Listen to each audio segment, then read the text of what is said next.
Ассалаумағалейкум, ардақты ағайын.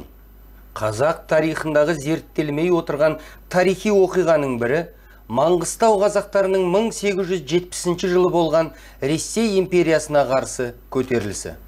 Мысалы, Қазақстан тарихи оқулықтарында бұл көтеріліс туралы әрі кеткенде бір-екі абзац қана берілген. Әрине, кеңес тарихында адай көтерілісіне орын табылмағаны түсінікті.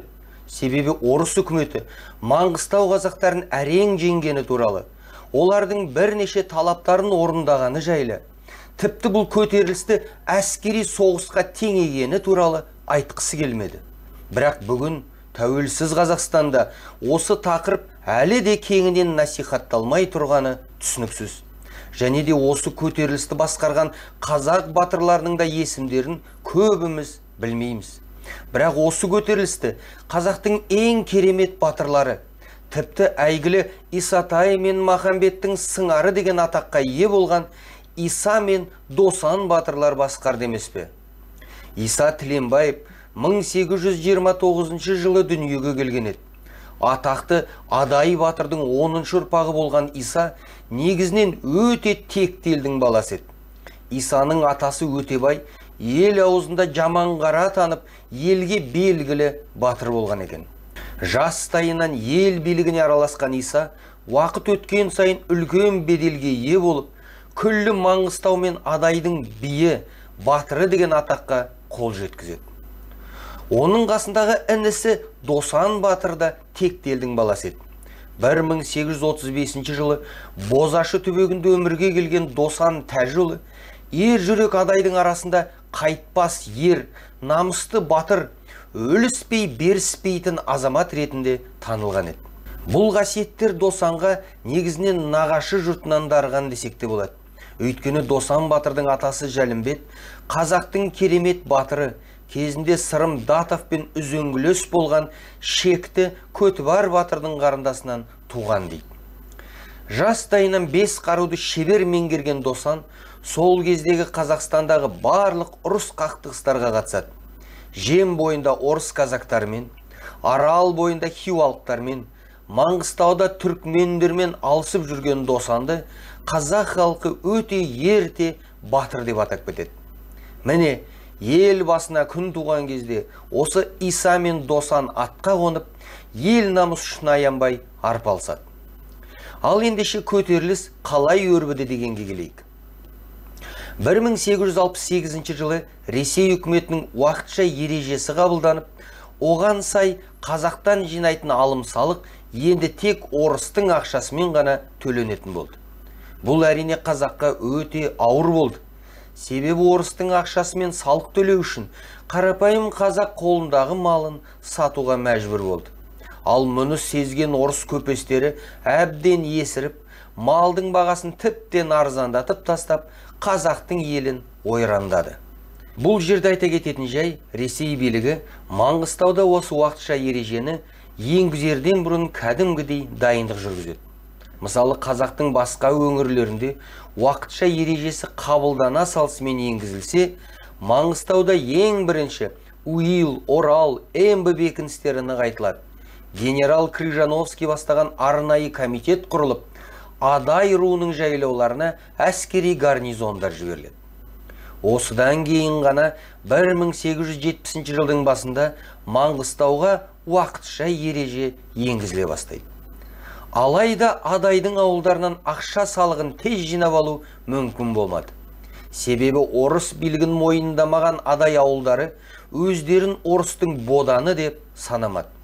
Бұл ситуация жаңадан ғана Маңғыстаудың приставы болып тағайындалған подполковник Рукинге ұнамайды. Адайларды орыстың билігіне бағындыру үшін, оларды орыстың салығын төлету үшін подполковник Рукин 1870 жылдың наурыз айында арнайы әскери отряд дайындап Адайдың даласына аттанып кетеді. Алайда Рукин дегеніне жетпейді. Себебі оған қарсы Иса батыр мен Досан батыр өз төңірегіне қазақтың батыл жігіттерін жинап көтеріліске шығады. Және де олардың қасында басқа да қазақтың сен тұр мен атайын деген батырлары да жиналды. 1870 жылдың 24 наурыз күні Иса батыр мен Досан батырдың сарбаздары Рукиннің отрядын қоршап алып, оны түгелдей қырып салады. Рукиннің өзі қазақтың қолына түспеу үшін өзін өзі атып өлтіреді. Әрине Рукиннің жасағын жеңу адай сарбаздардың рухын көтеріп, әрі қарай олардың тағы да бірнеше жеңістерге жетуіне себепші болды. 1870 жылдың сәуір күндері Николаевская станицасы талқандалып, Маңғыстаудағы Александровский форттың өзіне бірнеше шабуыл ұйымдастырылады. Аз уақыттың ішінде адай армиясының саны 10 мыңнан асып, Иса мен Досан батырларға Хиуа, Иран мемлекеттерінің қызығушылығы оянды. Тіпті осы мемлекеттермен бірігіп, Ресейге қарсы одақ құру мәселесі қарастырыла бастайды. Сол кезде Ресей империясы бұл адай көтерілсін тез уақытта басып тастамаса, жағдайдың өршіп кеткенін жетік түсінді. Сондықтан да 1870 жылдың 2 сәуір күні Ресей империясының әскери министрі Милютин «Водворение на Мангышлаке порядка возлагается на Кавказское военное начальство» деген бұйрық шығарып, Маңғыстаудың жаңа приставы етіп полковник Кутайсовты тағайындайды.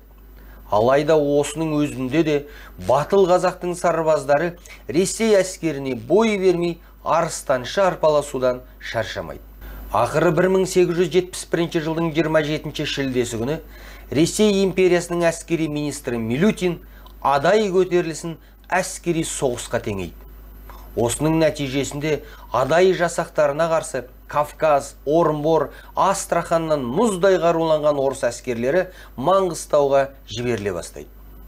Тек елестетіп көріңіздер, қолдарына сойыл мен шоқпар алып, найза мен садаққа сенген адай батырларына Ресей империясы Кавказский линейный батальон, зеңбіректер батареясы, 21-ші стрелковый батальон, Терское казачье войско, Дагестанский конный полк, Черноморское казачье войско, коммерческая шхуна Туркмен, пароход Шахты деген әскери күшті жұмылдырды. Ал осы күштердің барлығын Ресей императоры 2 Николайдың туған бауыры великий князь Михаил Романов басқарды. Бұл фактының өзі Ресей империясы адай көтерілісінен қалай қорыққанын байқатады. Енді Иса батыр мен Досан батыр бастаған адай жігіттері әділдік үшін бас көтерген сарбаздар емес, түгелдей Ресей империясына қарсы соғысып жатқан жау ретінде қарастырылады. Сондықтан да орыс әскері оларға қарсы артиллерия, теңіз кемелерін пайдаланып, адай ауылдарын жау территориясы секілді аямай қырып, тонауға рұқсат алады. Осындай қатаң саясаттың арқасында әрине нашар қаруланған, сан жағынан бірнешесе кем адай сарбаздары жеңіліп, 1870 жылдың желтоқсан айына қарай Маңғыстау көтерілісі басылды деуге болады. Бірақ Иса мен Досан батырларды Ресей әскері қолға түсіре алмады.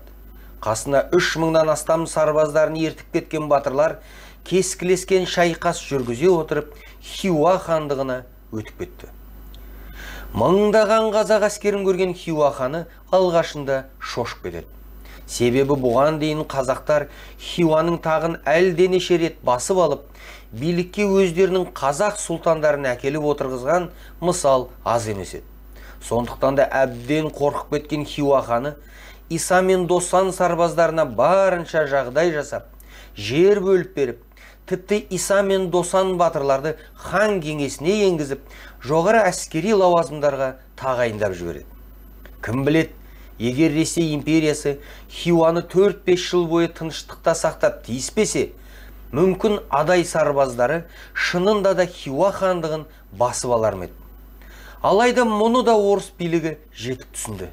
Сондықтан да адай жігіттерінің орнығуына уақыт бермей, 1873 жылы Хиуа жеріне орыс әскері басып кіреді.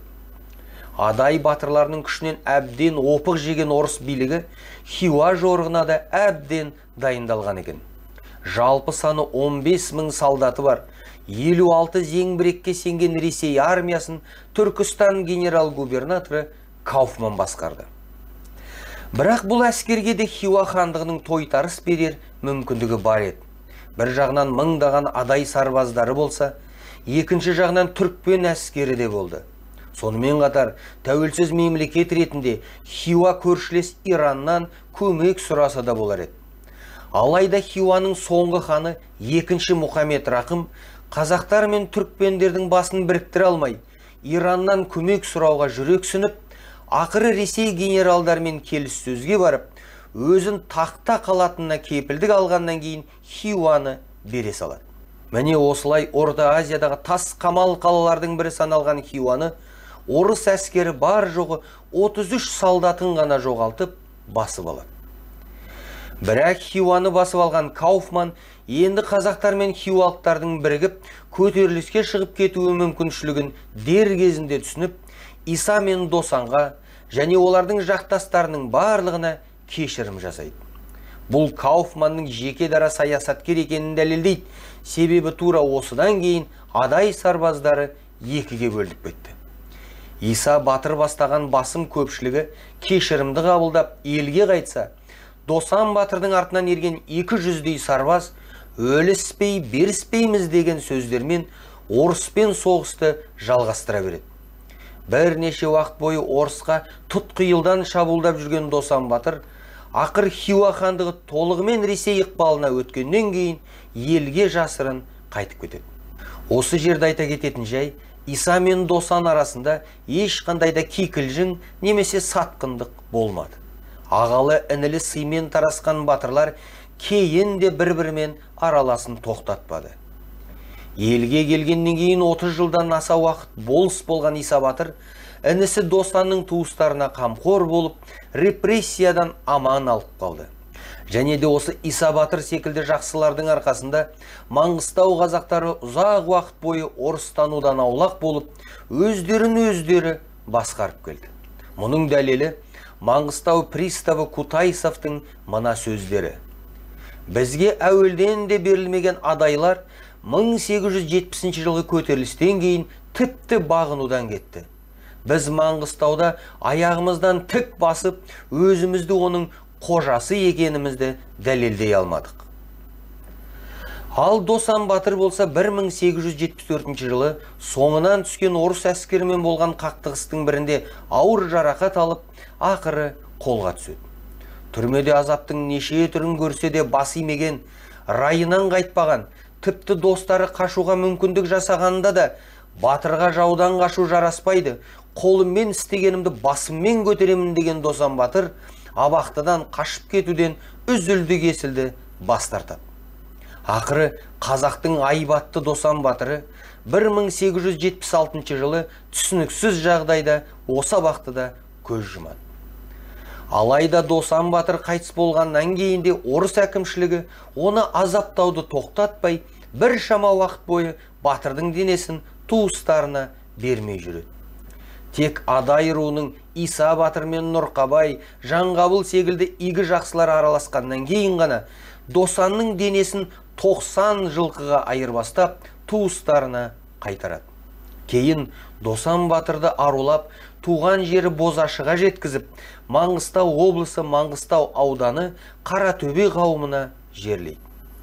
Ал 1909 жылы Иса батыр қайтыс болып, ол да Маңғыстау облысы Маңғыстау ауданы Шетпе селосының қасындағы Сарығыз қорымына жерленеді. Кейін Қас батырдың зираттарына оның ұрпақтары керемет кесене тұрғызып, екі батырдың артынан дүбірлі ас береді. Мәне қазақ тарихындағы соғысқа теңелген жалғыз көтерілістің қысқаша тарихы осындай еді. Әрине жергілікті адай руы мен Маңғыстау қазақтары әлі күнге дейін Иса мен Досан бастаған сарбаздардың ерлігін ұмытпай, кәріден жас балаға аңыз етіп айтып жүр. Бірақ Иса мен Досан бастаған сарбаздар тек адай руының немесе Маңғыстау бостандығы үшін күрескен жоқ. Сондықтан да Иса мен Досан секілді батырлардың есімдерін Маңғыстауда Ресей империясына қарсы соғысқан адай сарбаздарының көтерілісін Қазақстан тарихында дұрыстап тұрып оқыту керек, ағайын.